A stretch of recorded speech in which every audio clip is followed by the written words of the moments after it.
I'm going to start chapter number 6, The Making of Scientist. First question है, how did the book become a turning point in Richard Abbrett's life? Book ਜਿਹੜੀ ਸੀ ਉਹ ਕਿਵੇਂ turning point ਸਾਬਤ ਹੋਈ ਸੀ Richard Abbott ਦੀ life ਦੇ ਵਿੱਚ? Answer is Richard Abbott was interested in Richard Abbott ਜਿਹੜਾ ਸੀਗਾ ਉਹ ਬਹੁਤ ਜ਼ਿਆਦਾ ਇੰਟਰਸਟਿਡ ਸੀਗਾ ਬਟਰਫਲਾਈਜ਼ ਕਲੈਕਟ ਕਰਨ ਦੇ ਵਿੱਚ।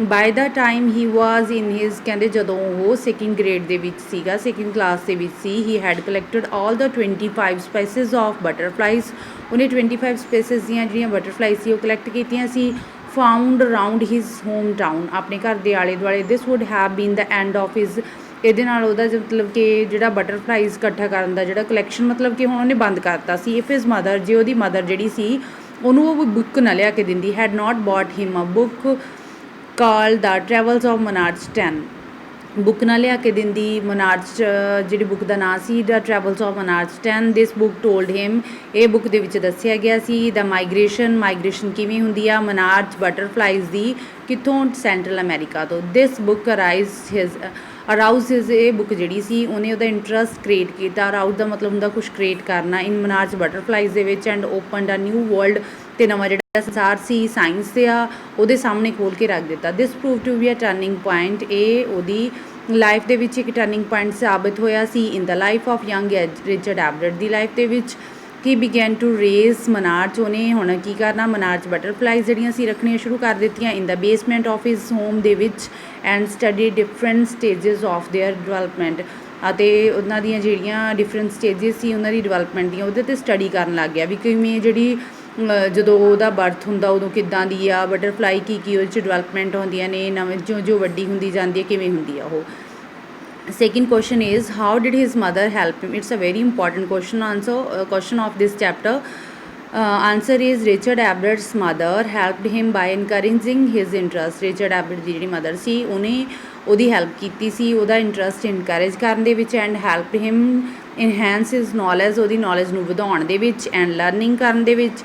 ਹੀ ਟੁੱਕ ਹਿਮ ਔਨ ਟ੍ਰਿਪਸ ਉਹਨੂੰ ਟ੍ਰਿਪਸ 'ਤੇ ਲੈ ਕੇ ਜਾਂਦੀ ਸੀ। ਬੋਟ ਹਿਮ ਟੈਲੀਸਕੋਪ ਖਰੀਦ ਕੇ ਦਿੰਦੀ ਸੀ ਮਾਈਕਰੋਸਕੋਪਸ ਖਰੀਦ ਕੇ ਦਿੰਦੀ ਸੀ ਕੈਮਰਾਜ਼ ਮਾਊਂਟਿੰਗ ਮਟੀਰੀਅਲ ਖਰੀਦ ਕੇ ਦਿੰਦੀ ਸੀ ਐਂਡ ਅਦਰ ਇਕਵਿਪਮੈਂਟ ਹੋਰ ਵੀ ਬਹੁਤ ਸਾਰਾ ਸਮਾਨ ਜਿਹਨੂੰ ਹੁੰਦਾ ਮਤਲਬ ਕਿ ਕੁਛ ਉਹਦੇ ਐਕਸਪੈਰੀਮੈਂਟਸ ਵਗੈਰਾ ਦੇ ਲਈ ਜਿਹੜੀ ਸਮਾਨ ਦੀ ਨੀਡ ਸੀ ਉਹਨੂੰ ਲੈ ਕੇ ਦਿੰਦੀ ਸੀ and help him in every ਮਤਲਬ ਕਿ ਹਰੇਕ ਤਰੀਕੇ ਨਾਲ ਉਹਦੀ ਹੈਲਪ ਕਰਦੀ ਸੀ। If he did not have anything to do ਜੇ ਉਹਦੇ ਕੋਲ ਕਰਨ ਲਈ ਕੁਛ ਨਹੀਂ ਹੁੰਦਾ ਸੀ she found things for him to learn ਉਹ ਦੇਖਦੀ ਸੀ ਵੀ ਕਿਹਦੇ ਨਾਲ ਉਹ ਕਿਹੜੀਆਂ ਚੀਜ਼ਾਂ ਲਿਆ ਕੇ ਦੇਵੇ ਅਤੇ ਕਿਹਦੇ ਨਾਲ ਸਿੱਖੇ ਉਹ। Even the book that become ਆ ਈਵਨ ਕਿ ਉਹਨੂੰ ਬੁੱਕ ਵੀ ਲਿਆ ਕੇ ਦਿੱਤੀ ਸੀ ਜਿਹੜੀ ਕਿ ਉਹਦੀ ਲਾਈਫ ਦੇ ਵਿੱਚ ਟਰਨਿੰਗ ਪੁਆਇੰਟ ਸਾਬਿਤ ਹੋਇਆ ਸੀਗਾ ਉਹ ਬੁੱਕ ਦਾ and was given to him ਉਹ ਵੀ ਉਹਦੀ ਮਦਰ ਨੇ ਦਿੱਤੀ ਸੀ। Hence it can be rightly ਇਸ ਕਰਕੇ ਆਪਾਂ ਕਹਿ ਸਕਦੇ ਹਾਂ ਹਿਜ਼ ਮਦਰ ਪਲੇਡ ਆ ਬਹੁਤ ਵਧੀਆ ਰੋਲ ਕ੍ਰੂਸ਼ੀਅਲ ਰੋਲ ਪਲੇ ਕੀਤਾ ਸੀ ਉਹਦੀ ਮਦਰ ਨੇ ਉਹਨੂੰ ਸਾਇੰਟਿਸਟ ਬਣਾਉਣ ਦੇ ਵਿੱਚ।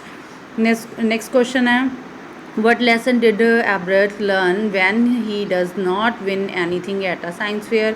ਜਿਹੜਾ ਕਿਹੜਾ ਲੈਸਨ ਸੀਗਾ ਮਤਲਬ ਕਿ ਕੀ ਸਬਕ ਮਿਲਿਆ ਸੀ ਉਹਨੂੰ ਜਦੋਂ ਉਹਨੂੰ ਕੁਛ ਵੀ ਨਹੀਂ ਸਾਇੰਸ ਫੇਅਰ ਦੇ ਵਿੱਚ ਕੁਛ ਵੀ ਨਹੀਂ ਮਿਲਿਆ ਸੀਗਾ ਕੋਈ ਪ੍ਰਾਈਜ਼ ਨਹੀਂ ਮਿਲਿਆ ਸੀ। ਐਬਰਟ ਰਿਅਲਾਈਜ਼ਸ ਦੈਟ ਐਬਰਟ ਨੂੰ ਇਹ ਮਹਿਸੂਸ ਹੋਇਆ ਮੀਅਰ ਡਿਸਪਲੇ ਆਫ ਕਲੈਕਸ਼ਨ ਕਿ ਸਿਰਫ ਉਹ ਬਟਰਫਲਾਈਜ਼ ਦੀ ਕਲੈਕਸ਼ਨ ਕਰਕੇ ਲੈ ਗਿਆ ਸੀ ਉੱਥੇ ਫੇਅਰ ਦੇ ਉੱਤੇ ਵੀ ਉਹਦੇ ਨਾਲ ਕੁਛ ਨਹੀਂ ਬਣ ਲੱਗਿਆ। Only does not mean science ਇਹਦਾ ਮਤਲਬ ਸਾਇੰਸ ਨਹੀਂ ਹੈਗਾ। To win a science fair ਦੇ ਵਿੱਚ ਜੇ ਉਹਨੂੰ ਜਿੱਤਣਾ ਆ he will have to do real experiment ਉਹਨੂੰ ਰੀਅਲ ਐਕਸਪੈਰੀਮੈਂਟ ਕਰਕੇ ਦਿਖਾਉਣੇ ਪੈਣਗੇ ਐਂਡ ਪ੍ਰੂਵ ਹਿਜ਼ ਵਰਥ ਅਤੇ ਆਪਣੀ ਜਿਹੜੀ ਉਹਦੀ ਸ਼ਮਤਾ ਆ ਉਹ ਦਿਖਾਉਣੀ ਪਊਗੀ ਵੀ ਹਾਂ ਉਹ ਇਹ ਕੁਛ ਕਰ ਸਕਦਾ।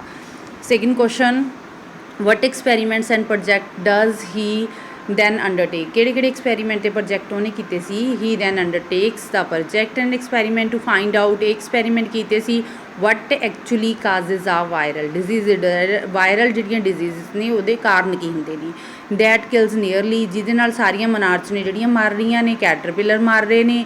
ਹੀ then works on a project ਅਤੇ ਫਿਰ ਉਹਨੇ ਪ੍ਰੋਜੈਕਟ 'ਤੇ ਕੰਮ ਕਰਨਾ ਸ਼ੁਰੂ ਕੀਤਾ to test the theory test ਕਰਨੀ that the viceroy butterflies copy monarch to survive ਜਿਹੜੀਆਂ ਵਾਇਸਰਾਏ ਬਟਰਫਲਾਈ ਨੇ ਉਹ ਕਾਪੀ ਕਿਵੇਂ ਕਰਦੀਆਂ ਨੇ ਮਨਾਰਚ ਬਟਰਫਲਾਈਜ਼ ਦੀ ਮਤਲਬ ਕਿ ਕਿਵੇਂ ਉਹਨਾਂ ਤੋਂ ਸਿੱਖਦੀਆਂ ਨੇ ਸਰਵਾਈਵ ਕਰਨਾ ਜਿਉਂਦੇ ਰਹਿਣਾ। What are qualities that go into the making of scientist ਕਹਿੰਦੇ ਕਿਹੜੀਆਂ ਕੁਆਲਿਟੀਜ਼ ਹੋਣੀਆਂ ਚਾਹੀਦੀਆਂ ਨੇ ਜਿਹਦੇ ਨਾਲ ਕੋਈ ਵਿਅਕਤੀ ਆ ਜਿਹੜਾ ਸਾਇੰਟਿਸਟ ਬਣਦਾ ਆ।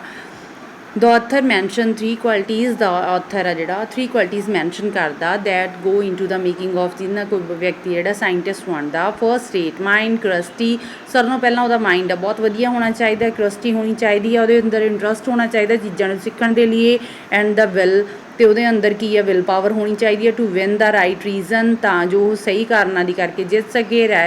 Richard Ebright was a very intelligent, Richard Ebright ਜਿਹੜਾ ਸੀ ਬਹੁਤ ਜ਼ਿਆਦਾ ਇੰਟੈਲੀਜੈਂਟ ਸਟੂਡੈਂਟ ਸੀ। He was also a champion debater, debate ਕਰਨ ਦੇ ਵਿੱਚ ਵੀ ਚੈਂਪੀਅਨ ਸੀਗਾ ਉਹ, ਮਤਲਬ ਕਿ ਭਾਸ਼ਣ ਕਲਾ ਆਉਂਦੀ ਸੀ ਬਹੁਤ ਵਧੀਆ ਉਹਨੂੰ। ਪਬਲਿਕ ਸਪੀਕਰ ਸੀਗਾ। ਇਹ ਗੁੱਡ ਕੈਨਵਸ, ਕੈਨਵਸ ਦਾ ਮਤਲਬ ਹੁੰਦਾ ਕੋਈ ਵਿਅਕਤੀ ਨੂੰ ਪਰਖਣ ਵਾਲਾ। ਐਂਡ ਐਕਸਪਰਟ ਫੋਟੋਗ੍ਰਾਫਰ ਸੀਗਾ। He always try to put their extra effort, ਉਹ ਹਮੇਸ਼ਾ ਕੀ ਕਰਦਾ ਸੀ, ਐਕਸਟਰਾ ਮਤਲਬ ਕਿ ਐਫਰਟ ਜ਼ਿਆਦਾ ਕਰਦਾ ਸੀ ਆਪਣੇ ਕੰਮ ਨੂੰ ਪੂਰਾ ਕਰਨ ਦੇ ਲਈ। ਹੀ ਵਾਜ਼ ਕੰਪੀਟੀਟਿਵ, ਕੰਪੀਟੀਟਿਵ ਸੀ but for the right reason, ਪਰ ਸਹੀ ਗੱਲ ਦੇ ਲਈ। ਫਰੋਮ ਦਾ ਵੈਰੀ ਬਿਗਨਿੰਗ, ਕਹਿੰਦੇ ਸ਼ੁਰੂਆਤ ਦੇ ਵਿੱਚ ਹੀ ਹੈਡ ਆ ਡਰਾਈਵਿੰਗ, ਉਹਨੂੰ ਬਹੁਤਾ ਸ਼ੌਂਕ ਜਿਹਾ ਬਹੁਤ ਸੀਗਾ ਡਰਾਈਵਿੰਗ ਕਰਨ ਦਾ। Along with the bright mind, ਉਹਦਾ ਦਿਮਾਗ ਬਹੁਤ ਤੇਜ਼ ਸੀ। And it was his curiosity that ultimately led him to the theory about a cell life, ਕਿ ਇਹੀ ਕਿਊਰਿਓਸਿਟੀ ਸੀ ਜਿਹਨੇ ਉਹਨੂੰ ਕਿਹਦੀ ਥਿਊਰੀ ਵੱਲ, ਮਤਲਬ ਕਿ ਉਹਨੇ ਇੱਕ ਥਿਊਰੀ ਦਿੱਤੀ ਸੀ ਸੈੱਲ ਲਾਈਫ ਦੀ, ਜਿਹੜੇ ਸੈੱਲਸ ਨੇ ਕਿੱਦਾਂ ਵਰਕ ਕਰਦੇ ਨੇ, ਕਿੱਦਾਂ ਡੈਮੇਜ ਹੁੰਦੇ ਨੇ, ਕੀ ਹੁੰਦਾ। These are your important question answer of